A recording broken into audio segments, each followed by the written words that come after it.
Seja muito bem-vindo ao Ecos do Leão, o seu lar para descobrir as verdades profundas da Palavra de Deus. Todos nós, sem exceção, tropeçamos. Pensamentos que nos desviam, atitudes impulsivas, decisões que lamentamos. E com essas falhas vem um peso, a culpa que nos consome, a vergonha que nos esconde, a sensação de que a distância de Deus se torna intransponível. Mas hoje, no Ecos do Leão, vamos abrir uma porta que muitos acreditam estar fechada. Levítico nos ensina que Deus não fecha seus olhos para o pecado, mas crucialmente, Ele nunca fecha a porta para quem deseja voltar.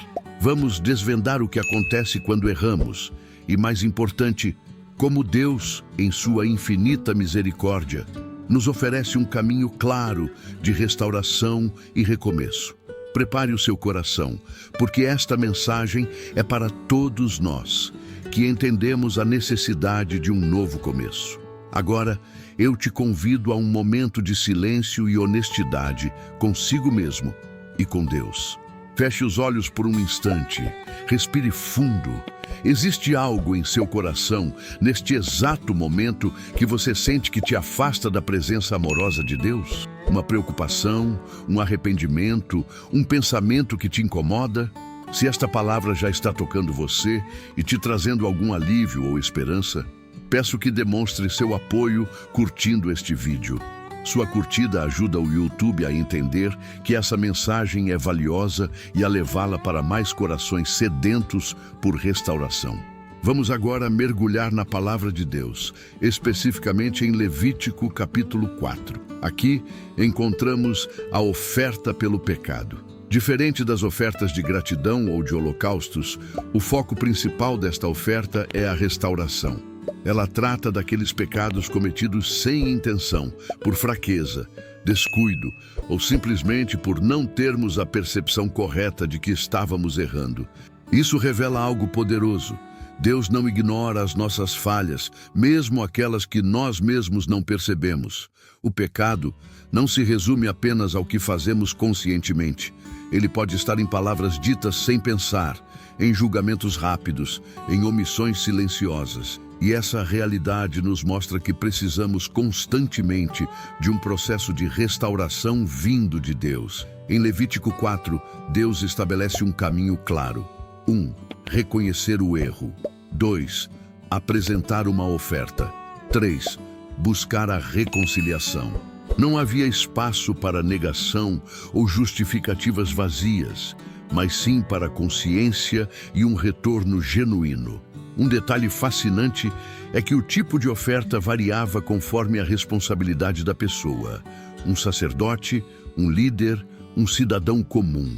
Isso demonstra que Deus considera o nosso nível de conhecimento e influência. Quanto maior a nossa responsabilidade, maior o impacto do nosso erro. Mas, e aqui reside a beleza suprema.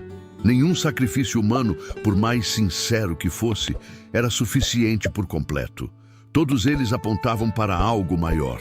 Eles eram sombras, prenúncios. E aqui está o ponto cristocêntrico absoluto. Todo esse sistema de ofertas aponta para Jesus Cristo. Ele é o cumprimento, o sacrifício perfeito e definitivo pelo pecado da humanidade. Na cruz, Jesus se tornou o Cordeiro que tira o pecado do mundo. Ele pagou o preço total, de uma vez por todas. Por isso, hoje, não precisamos mais repetir sacrifícios. Através dele, temos acesso direto e incondicional ao perdão. Mas o princípio divino continua o mesmo. É preciso reconhecer a necessidade do perdão, arrepender-se verdadeiramente e voltar para Deus em humildade e fé. Esta passagem em Levítico nos ensina lições cruciais que moldam nossa jornada de fé. O pecado, em todas as suas formas, precisa ser reconhecido. Ignorá-lo é permitir que ele cresça.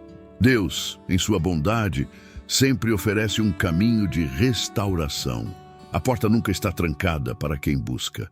A graça de Deus é abundante, mas ela não anula a nossa responsabilidade. Viver na graça é diferente de viver na negligência. Por isso, te convido a refletir honestamente hoje. Tenho ignorado erros, grandes ou pequenos, que clamam por reconhecimento em minha vida. Tenho buscado ativamente o caminho da restauração que Deus oferece, ou tenho evitado o confronto necessário com minhas próprias falhas? Estou vivendo a liberdade da graça que me perdoa, ou estou preso na amarra da culpa e da vergonha, sem dar um passo para sair dela? Lembre-se, a graça é o remédio para a culpa, mas o remédio só funciona se você o tomar. Qual será o seu primeiro passo hoje para viver essa verdade? Agora, enquanto nos preparamos para entregar tudo a Deus em oração, feche os olhos mais uma vez. Permita que o barulho do dia a dia se afaste. Pense naquilo que você precisa entregar a Deus neste momento, sem medo, sem esconder nada, com a sinceridade que Ele conhece e valoriza. Respire fundo mais uma vez. Sinta a presença do Pai a quem você pode se aproximar. Senhor Deus, Pai Celestial, eu me apresento diante de Ti, reconhecendo minha fragilidade. Eu sei que sou falho, que minhas palavras, ações e até pensamentos muitas vezes me desviam do Teu caminho, por vezes sem que eu perceba. Mas hoje eu escolho não me esconder mais. Eu me aproximo de Ti com um coração aberto e sincero. Eu te peço, Pai, perdoa os meus pecados, limpa o meu interior, renova meu espírito, remove toda a culpa, toda a vergonha e todo o peso que tentam me afastar da Tua presença amorosa e misericordiosa. Ensina-me, Senhor, a viver com uma sensibilidade espiritual cada vez maior, para que eu possa reconhecer meus erros assim que eles surgem e buscar prontamente a Tua transformação em mim. Obrigado, Deus, porque em Ti não há condenação, mas sim perdão abundante, graça inesgotável e a promessa de um novo começo. Eu creio nisso plenamente. Em nome de Jesus, que se tornou o meu sacrifício e o meu caminho de volta a Ti, eu oro. Amém. Se você crê no poder transformador do perdão de Deus, e se o seu coração respondeu a esta mensagem, eu te convido a declarar essa verdade com fé agora. Escreva nos comentários abaixo: eu recebo o perdão de Deus. Deixe essa declaração firmar a verdade em sua vida e em sua mente.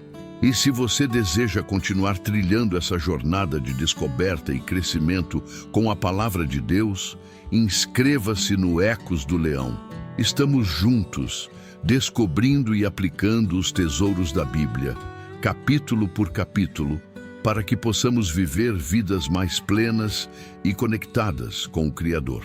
No capítulo anterior, mencionamos que Levítico 4 fala sobre pecados cometidos sem intenção.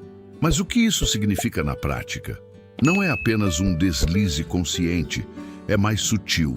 Pense em uma crítica dura que você fez a alguém sem pensar nas consequências, ou um julgamento rápido que você formou sobre uma situação antes de saber todos os fatos. Talvez uma fofoca que se espalhou ou uma omissão de ajuda quando você poderia ter agido. São atos que, muitas vezes, fazemos no piloto automático da vida, sem uma maldade deliberada, mas que ainda assim nos afastam da santidade e do amor de Deus. Esses são os pecados que Deus se importa em cobrir com sua graça. Ele conhece nossa natureza humana, nossa tendência a falhar mesmo quando não queremos. E o seu sacrifício através de Jesus é grande o suficiente para cobrir tanto as nossas falhas intencionais quanto os nossos tropeços involuntários. Isso nos ensina uma profunda lição de humildade. Precisamos estar sempre atentos, não para nos condenarmos, mas para sermos mais parecidos com o caráter de Cristo em tudo o que fazemos. Em Levítico 4, Deus instruiu ofertas diferentes para o sacerdote, para a congregação, para um líder e para um indivíduo comum. Essa variação não era por favoritismo, mas para refletir a responsabilidade de cada um. Um líder pecando tem um impacto maior em muitas vidas do que um indivíduo pecando isoladamente. E é exatamente aqui que o sacrifício de Jesus se torna ainda mais glorioso. Ele não ofereceu apenas um tipo de sacrifício, mas o sacrifício que abrange todas as responsabilidades, todos os níveis de pecado, todas as falhas humanas. A magnitude do pecado de um líder, de uma nação inteira ou de um indivíduo é plenamente coberta pelo sangue derramado de Cristo. Isso significa que, independentemente do tamanho ou da natureza do seu erro, a obra de Cristo na cruz é suficiente. Ele é o nosso sumo sacerdote que intercede por nós e o Cordeiro que nos purifica de toda a injustiça. Sua obra é completa, satisfazendo plenamente a justiça de Deus por nós. Portanto, quando reconhecemos nosso erro, não precisamos temer se a oferta é suficiente. A oferta de Jesus é eterna e plenamente eficaz. É crucial entendermos a diferença entre a culpa que paralisa e a convicção do Espírito Santo que nos guia ao arrependimento. A culpa te acusa e te afunda. A convicção te mostra o caminho de volta para Deus. Para sair da culpa, precisamos confissão verbal. Não basta pensar no erro, é preciso confessá-lo a Deus e, quando necessário, a pessoas envolvidas. A confissão libera o peso, aceitação do perdão. Assim como aceitamos um presente, devemos aceitar o perdão de Deus, não o merecendo, mas o recebendo pela fé. Reenquadramento mental. Quando pensamentos de culpa surgirem, lembre-se do sacrifício de Cristo e da verdade de que você foi perdoado. Use a palavra de Deus como um escudo. Mas atenção, abraçar a graça não significa viver na negligência. A gratidão pelo perdão nos move a buscar uma vida mais santa, não por obrigação, mas por amor e desejo de honrar aquele que nos resgatou. A verdadeira liberdade da culpa é viver no presente, com um coração grato, um futuro de esperança e um compromisso renovado de amar e servir a Deus e ao próximo. Lembramos que o caminho de volta para Deus é marcado por reconhecer, arrepender-se e voltar. A obra está feita em Cristo, a porta está aberta, mas o nosso retorno é uma resposta voluntária e diária. Qual é o seu primeiro passo prático de retorno para Deus hoje? Pode ser um pedido de desculpas a alguém que você magoou, uma decisão firme de abandonar um hábito que te prejudica ou simplesmente entregar aquela área da sua vida que te causa peso a Ele agora mesmo. Deus está te esperando de braços abertos. A restauração é uma realidade disponível para você. Não deixe para depois. Comece o seu novo começo agora. Obrigado por estar conosco no Ecos do Leão. Que a paz e a graça de Deus te acompanhem sempre. Até a próxima.